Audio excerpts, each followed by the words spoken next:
Bonjour à tous, on se retrouve pour découvrir une nouvelle astuce concernant le gaspillage alimentaire. Aujourd'hui, je vous propose un ketchup maison. Donc avec ces tomates qui sont en surmaturité, on les voit, elles sont relativement molles, certaines sont déjà en train de s'abîmer, mais elles ne sont pas perdues, on va pouvoir l'utiliser dans une seconde recette, une seconde chance pour ces tomates. Pour cette recette, j'aurai besoin de tomates vraiment bien mûres, de l'oignon rouge, de l'ail, une feuille de laurier, du vinaigre de vin, un petit peu de sucre, moutarde, des aromates, paprika, romarin, un petit peu d'herbe de Provence et du sel, du poivre. Pour débuter cette recette, nous allons dans un premier temps nous occuper des tomates. Je vais les découper dans un premier temps en deux pour les vider.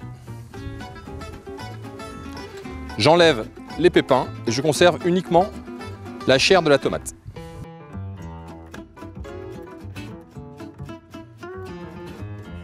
À présent, je vais prendre mes tomates découpées grossièrement en cubes pour les passer en casserole.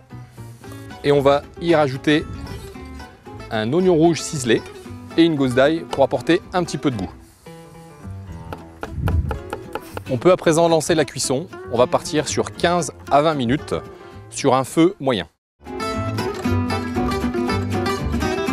Après 15 bonnes minutes de cuisson à feu moyen, on retrouve une belle compotée de tomates. On a évaporé un maximum d'eau de la tomate et on peut passer à l'étape suivante.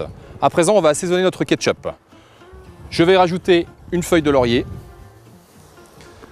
2 cuillères à café de sucre, un petit peu de vinaigre de vin, du romarin et du paprika. Vous pouvez choisir de prendre du paprika fort si vous souhaitez un ketchup épicé. Là, on est parti sur un paprika doux aujourd'hui. Dernier ingrédient, une cuillère à soupe de moutarde. Et on repart sur une réduction comprise entre 5 et 10 minutes. L'objectif, c'est d'obtenir une purée de tomates assez épaisse qui aura la consistance du ketchup qu'on connaît.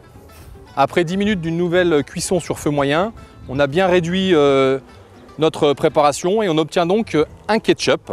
Alors si vous souhaitez avoir un aspect très lisse de ce ketchup, rien ne vous empêche de passer un petit peu au mixeur. Juste pour vous présenter la réalisation du jour, on va le dresser dans un petit contenant. Et bien sûr, je vous invite à le déguster une fois refroidi. Il peut se conserver jusqu'à 1 mois au réfrigérateur.